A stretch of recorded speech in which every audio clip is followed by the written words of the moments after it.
Income tax की नई regime budget 2020 में पेश की गई थी। इसके बाद टैक्स पेयर्स के लिए ओल्ड रिजीम और नई रिजीम में से किसी एक का इस्तेमाल करने का ऑप्शन है। सरकार का फोकस इनकम टैक्स की नई रिजीम पर रहा है। वो चाहती है कि ज़्यादा टैक्स पेयर नई रिजीम का इस्तेमाल करें, लेकिन टैक्स पेयर्स इसमें दिलचस्पी नहीं दिखा रहे हैं। पिछले साल आए एक सर्वे के नतीजे बताते हैं कि अब भी करीब 85% individual tax payers old regime यानी पुरानी रिजीम का ही इस्तेमाल कर रहे हैं। बजट 2023 में वित्त मंत्री निर्मला सीतारमण ने नई रिजीम को अट्रैक्टिव बनाने के लिए कई ऐलान किए थे। उन्होंने इसे डिफ़ॉल्ट रिजीम बनाने का भी ऐलान किया था। तो आइए जानते हैं इसका क्या मतलब है और कोई टैक्स पेयर नई रिजीम से ओल्ड रिजीम में कैसे शिफ्ट हो सकता है।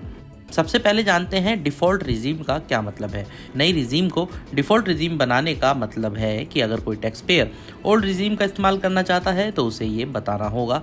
नहीं बताने पर यह मान लिया जाएगा कि वो इनकम टैक्स की नई रिजीम का इस्तेमाल करना चाहता है। दरअसल ये सैलरीड टैक्स पेयर्स के लिए मायने रखता है। इसकी वजह यह है कि एम्प्लॉयर वित्त वर्ष के दौरान अनुमानित टैक्स के आधार पर एम्प्लॉइज़ की सैलरी से हर महीने टैक्स काटते हैं। इसे टीडीएस कहा जाता है। उन्हें टीडीएस इनकम टैक्स डिपार्टमेंट के पास जमा करना पड़ता है। इसलिए एम्प्लॉयर का फाइनेंस डिपार्टमेंट हर वित्त वर्ष की शुरुआत में ही एम्प्लॉय से ये पूछता है कि वो नई रिजीम या पुरानी रिजीम में से किसे इस्तेमाल करना चाहते हैं। अगर कोई एम्प्लॉय नहीं बताता तो कंपनी ये मान लेती है कि वो नई रिजीम का इस्तेमाल करना चाहते हैं।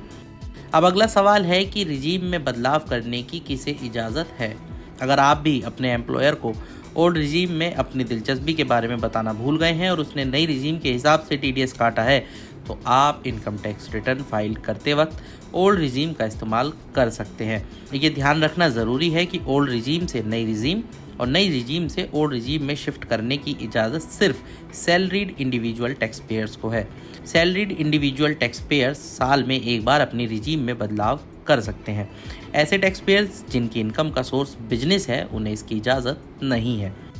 ओल्ड से नई रिजीम में शिफ्ट होने का क्या है तरीका। नई रिजीम से ओल्ड रिजीम में शिफ्ट होने के लिए आपको इनकम टैक्स रिटर्न फाइल करते वक्त आईटीआर फॉर्म में ओल्ड रिजीम को सिलेक्ट करना होगा। दूसरी बात ये कि इस सुविधा का इस्तेमाल करने के लिए आपको डेडलाइन से पहले अपना इनकम टैक्स रिटर्न फाइल करना होगा। अगर आप डेडलाइन के बाद इनकम टैक्स रिटर्न फाइल करते हैं तो आपका इनकम टैक्स कैलकुलेशन नई टैक्स रिजीम के हिसाब से ही होगा।